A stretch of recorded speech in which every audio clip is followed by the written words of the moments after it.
Yeah, I'm jealous of all of you that are drinking because the pandemic turned me into a housewife, so I had to like lay down some rules for myself because otherwise I end up like one of the actual Real Housewives, which being a pandemic housewife is not like that, okay? It's a lot more cleaning. My husband is really mad that I'm referring to him as my first husband.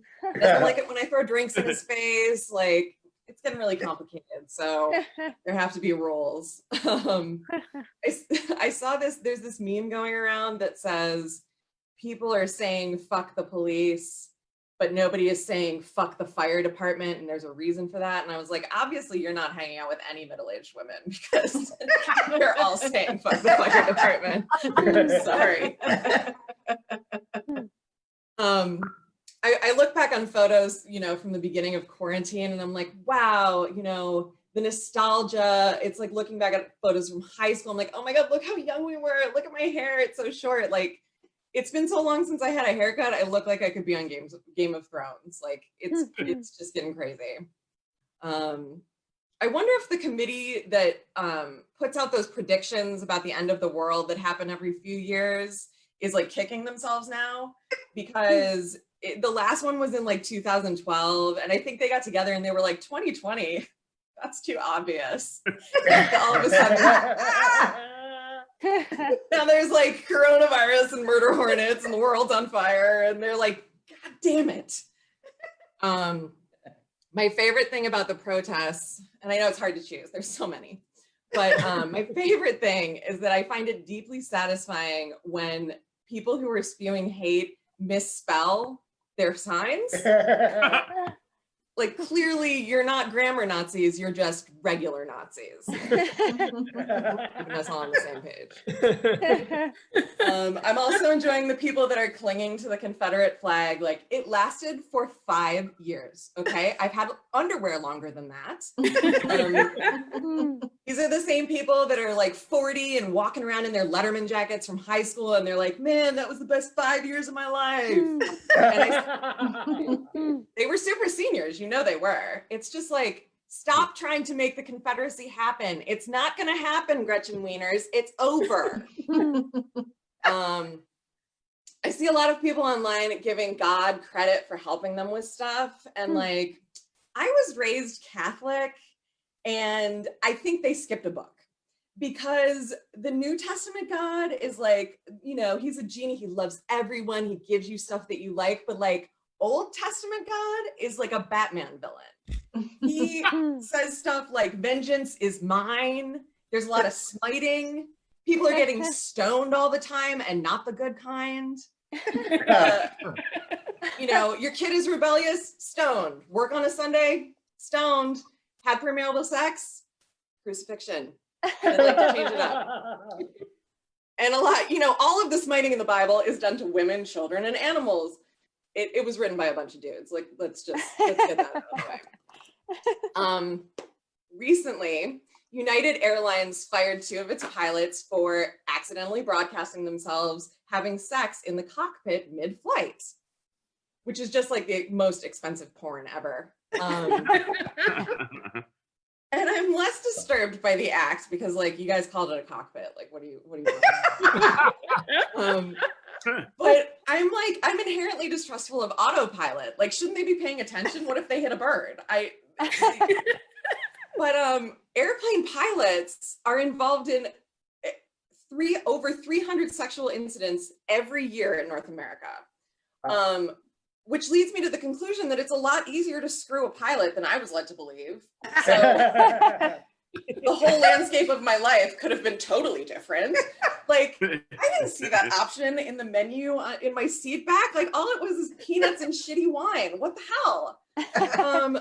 How do we initiate the sequence? Do we just hit the button and tell them? Like, and you know, the wording was really specific, so I think that there are probably more than 300 employees that are involved in these sexual acts. And 4 American Airlines employees were fired a few years ago for engaging in group sex with 17 passengers.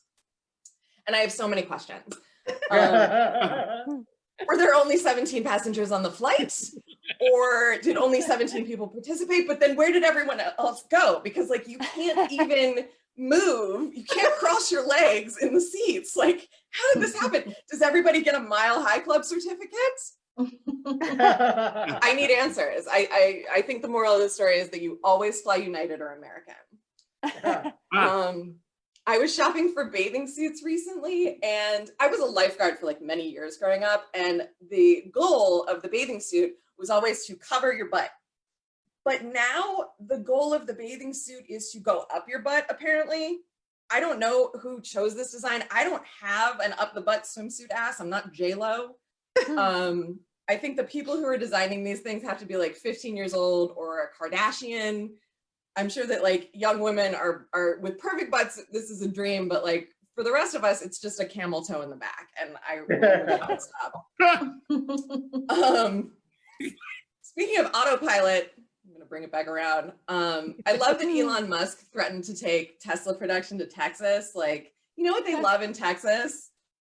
Liberal vegetarians who are trying to save the earth with electric cars and name their children after a combination of the Elven word for AI, you know, Lord of the Rings talk, with like an X just thrown in there. Like, they can't even pronounce the word nuclear.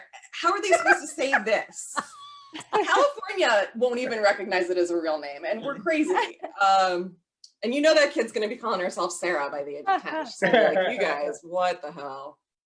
There are a couple of Asian countries that have done well with the coronavirus. They have a low incidence, and it's because they do nasal irrigation.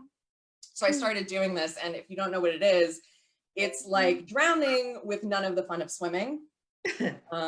Basically just waterboarding yourself. And I started thinking about, like, on a day when someone drowns, like most days that started as a good day. That started as like, hey, let's go to the beach.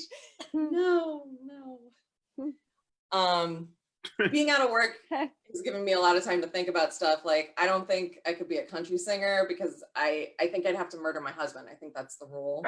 You know, male country music is all my truck, my dog, my beer. I heard one about an onion. And women's is like, I shot my husband and buried him in the backyard because he liked his dog and his beer more than his.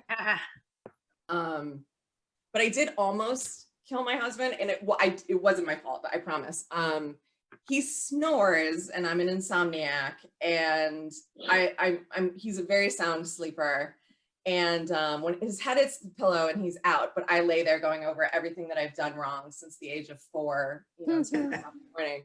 And if he snores, I'm out of the sleep. So this one night, I took my pillow and I just ever so gently placed it over his face. I didn't push. I mean, I wasn't like pushing down, but he woke up and he was like, "What are you doing?" And I was like, "Oh my God, I'm lifting you up to tuck this behind you because you're snoring, and I'm trying to help. I'm trying to help you."